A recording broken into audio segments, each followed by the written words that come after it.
प्यारे छात्र छात्राओं, मैं संजय कुमार पांथरी, प्रवक्ता जीव विज्ञान राजकीय इंटर कॉलेज कैंपटी, टिहरी गढ़वाल, और आज आपको एक महत्वपूर्ण चैप्टर के बारे में आपको बता रहा हूँ जो बोर्ड की परीक्षा में बहुत बार आता है और बच्चे उसको समझ नहीं पाते। लैक ऑपरन, या जिसको हम दूसरा नाम उसका लेक पर्चो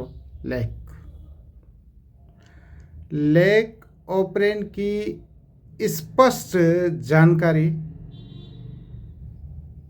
फ्रैंक वास जैकब ने सन 1961 वो जैव रासायनिज्ञ बायोकेमिस्ट जैकब मोनेट ने प्रस्तुत की और उन्होंने बताया कि लैक मीन्स लैक्टोज ऑपरन, जीनों का समूह डीएनए में कुछ जीन संरचनात्मक जीन का नियमन करते हैं। लैक ऑपरन क्या होता है, ये बोर्ड की परीक्षा में बहुत आता है। लैक ऑपरन के पॉलीसिस्टेनिक, अब यहाँ पर एक शब्द पॉलीसिस्टेनिक है, ये जो है प्रोकैरियोटिक कोशिकाओं में पाया जाता है। संरचनात्मक जीन, स्ट्रक्चरल जीन, आपको पता है ये 3 होते हैं, ZYA नियामक जीन जिसको हम रेगुलेटरी जीन के द्वारा होता है, और इस प्रकार की व्यवस्था जीवाणु बैक्टीरिया में सामान्य है और इसे ही लैक ऑपरन कहते हैं। उदाहरण, लैक ऑपरन, ट्रिप ऑपरन, वेल ऑपरन, बेल पर्चोलेक के इंड्यूसर वेलिन होता है, एक प्रकार का अमीनो अम्ल, और डीएनए में 2 प्रकार के जीन होते हैं, promoter gene, regulator gene, operator gene और संरचनात्मक जीन। और संरचनात्मक जीन भी के अंतर्गत भी 3 होते हैं, ZYA,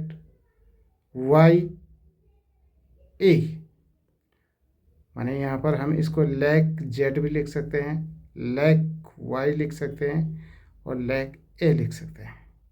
तो इस प्रकार से यहाँ पर एक बात स्पष्ट याद करनी चाहिए कि प्रोमोटर जीन और रेगुलेटर जीन को आई से दर्शाते हैं जब तक चाहे संरचनात्मक जीन का निर्माण नहीं होता।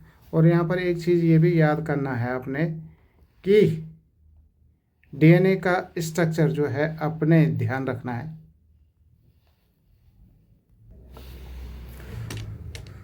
और यहाँ पर आपकी किताब में लैक ऑपरेन का एक डायग्राम है और उसके ऊपर लिखा है, सबसे पहले लिखा है PIPOZYA।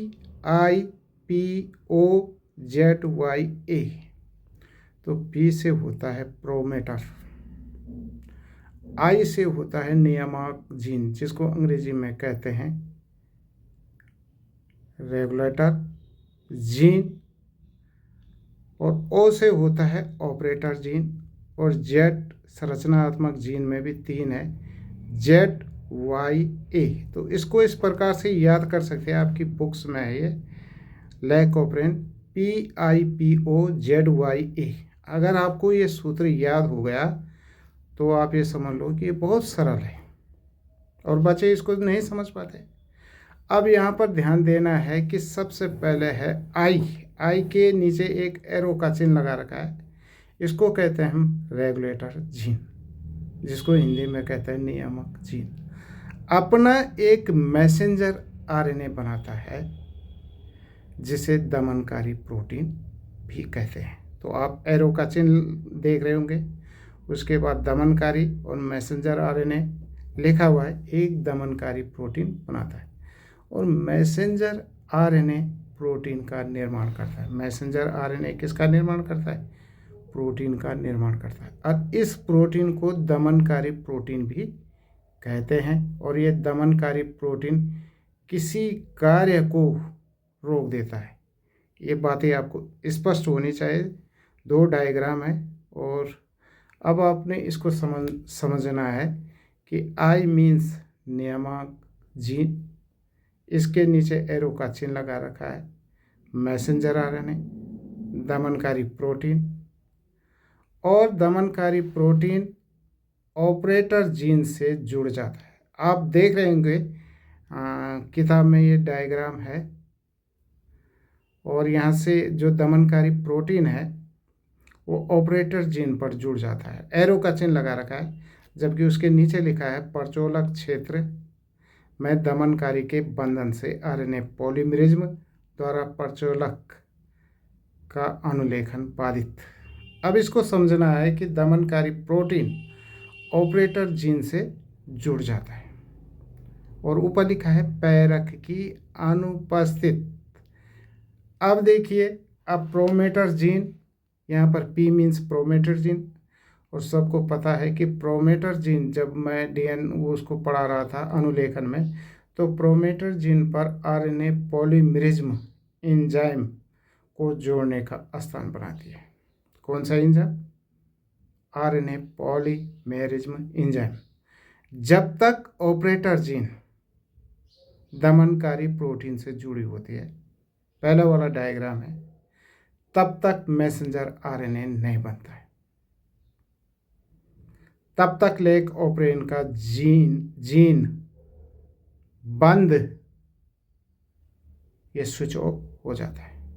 तो ये स्पष्ट पहले वाला जो डायग्राम है उसके बारे में इतनी चीज़ याद रखनी है कि जब तक दमनकारी प्रोटीन ऑपरेटर से जुड़ा होता है तब तक मैसेंजर आरएनए नहीं बनता है, तब तक लेक ऑपरेन का जीन बंद, स्विच ऑफ रहता है। अब इसके बाद दूसरा जो डायग्राम है PIPOZYA, लेक ऑपरेन का पैरक, यहाँ पर नीचे एक जगह में थोड़ा छोटा सा चिन्ह दिखाई दे रहा है। पैरक को हम यहाँ पर लैक्टोज भी लिख सकते हैं। लेक ऑपरेन का पैरक, पैरक क्या होता है? लैक्टोज जुड़ता है और ऊपर वाली दमनकारी प्रोटीन के साथ अब क्या जुड़ गया है? लैक्टोज जुड़ता है। वैसे ही ऑपरेटर जीन के दमनकारी प्रोटीन जुड़ी होती है, ये जुड़ता है ऑपरेटर, अब ऑपरेटर जीन अलग हो जाता है। अब देखिए, पहले वाले डायग्राम में ऑपरेटर जीन जुड़ा हुआ था, जैसे ही इसके साथ लैक्टोज जुड़ा और ऑपरेटर जीन क्या हो गया? अलग हो गया, अलग हो जाता है और इस प्रकार पॉलीमरेज में एंजाइम आरएनए को आगे की ओर बढ़ जाता है। अब दूसरा डायग्राम में देख रहे हैं, यह आरएनए पॉलीमरेज्म आगे बढ़ते ही अब यहाँ पर लिखा है ZYA। आपकी किताब में NCERT की किताब बहुत सुंदर किताब है और इसको पढ़ना है। ZYA से मिलकर मैसेंजर आरएनए बन जाता है, माने पैरक की उपस्थिति में अनुलेखन की क्रिया हो गई। जेड के नीचे एरो का चिन्ह लगा रखा है और मैसेंजर आरएनए बन गया। अब देखो, 3 चीज़ देख रहे हो। जेड के नीचे क्या लिखा है? बढ़ जा, यह आरएनए आगे बढ़ते ही संरचनात्मक ZYA से मिलकर मैसेंजर आरएनए। इस प्रकार पॉलीमरेज में एंजाइम संरचनात्मक जीन जेड से मिलकर, अब जेड से मिलकर क्या बना रखा है? उसके किताब के नीचे क्या लिखा है? Beta galactosidase. ये बात करेक्ट हो गई। फिर वाई के नीचे लैक मैसेंजर आरएनए लिखा है और ये बनाता है परमीज एंजाइम। अब क्या दिखाई दे रहा है? ए, और ए से मिलकर ट्रांस एसिटिलेज एंजाइम बनाता है और ये प्रोटीन है एक प्रकार की, इसीलिए इसके आगे लिखा है हस्तांतरण। तो बेटो ये चीज़ें याद करनी है। और जैसे प्रोकैरियोटिक के केस में जीवाणु में उपापचय क्रिया किस प्रकार ग्रो कर रहा है, जो हमारे दूध में है। और दूध में क्या होता है, लैक्टोज उपस्थित होता है, लेकिन जीवाणु में ऊर्जा ग्लूकोज से मिलता है। इकोलाई बैक्टीरिया को लैक्टोज को लेता है तो उसका ब्रेक डाउन तोड़ देता है। और कैसे तोड़ता है, ग्लूकोज प्लस ग्लैक्टोज में बदल देता है। और इनके जोड़ने के लिए किसकी आवश्यकता पड़ती है, झीनों की आवश्यकता पड़ती है। वे लैक ऑपरेंट में ही उपस्थित होते हैं। तो ये तो मैंने थोड़ा नीचे का ज़्यादा बता दिया, तो आपने इतना ही लिखना है, लैक ऑपरेंट। और इस चैप्टर को अच्छे ढंग से पढ़ो। एनसीईआरटी की बहुत सुंदर किताब है और मैं हमेशा इसी किताब से पढ़ाता हूँ। और बहुत अच्छे ढंग से आपने इसको पढ़ना है, कम भी है और पढ़ना भी है।